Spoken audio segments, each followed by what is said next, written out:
Halte 120 de la nature du miracle.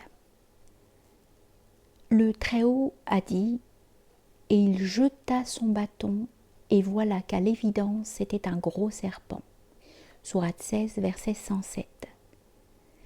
Sache que selon les philosophes et certains théologiens, les réalités essentielles des choses ne peuvent changer, les essences étant immuables, ce qu'ils étayent par de nombreuses considérations.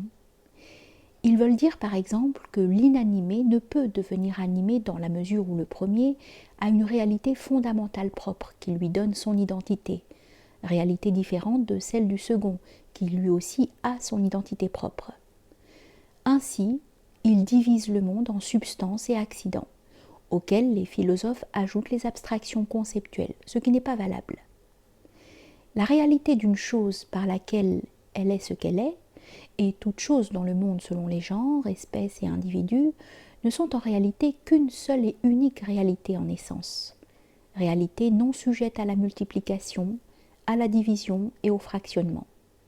Et cette réalité essentiellement unique est le principe de tous les genres, espèces, individus et aspects particuliers du monde.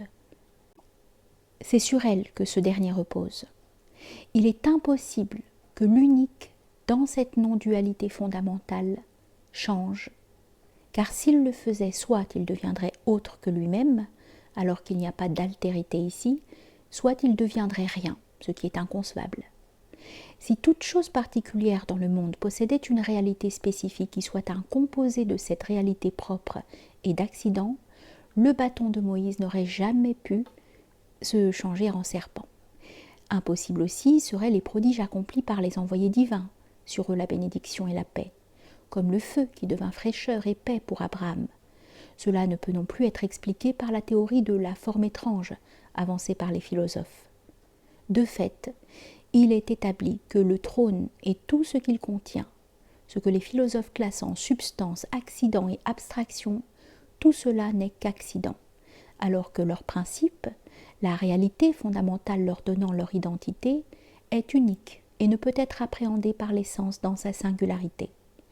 Sa réalité extérieure est celle de la forme, mais elle n'entre pas dans le monde tout en ne lui étant pas extérieure, bien que sans cesse elle revête des formes qu'elle abandonne pour se revêtir d'autres formes.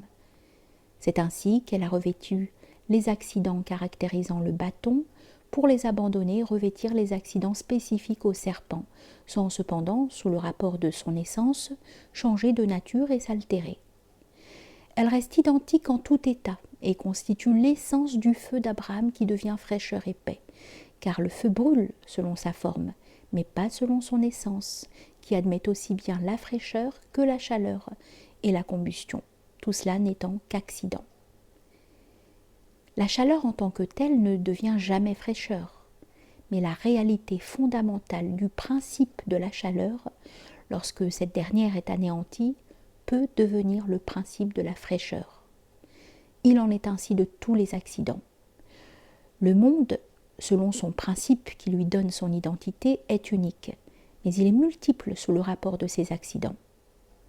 L'axiome philosophique « le changement des réalités fondamentales est impossible » ne peut être confondu avec ce que l'on dit des essences immuables, qui sont les réalités fondamentales des choses dans la science divine, car ces dernières ne sont pas sorties de la science divine pour devenir des déterminations particulières susceptibles de changer.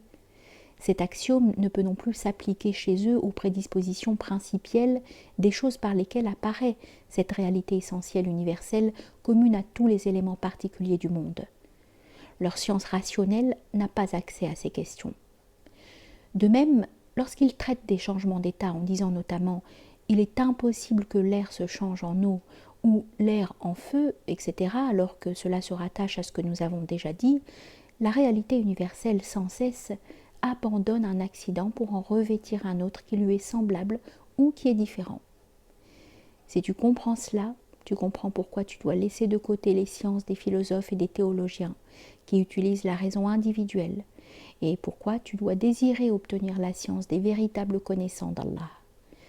Sur cette question et autres similaires concernant les principes qui s'imposent selon les initiés, qu'Allah soit satisfait d'eux, il m'est venu à l'esprit que Si je vis assez longtemps, je composerai un ouvrage réunissant tout ce que je sais des erreurs des philosophes et des théologiens. Je l'intitulerai Avis sur les erreurs de personnalités connues, si Allah qu'il soit exalté le veut.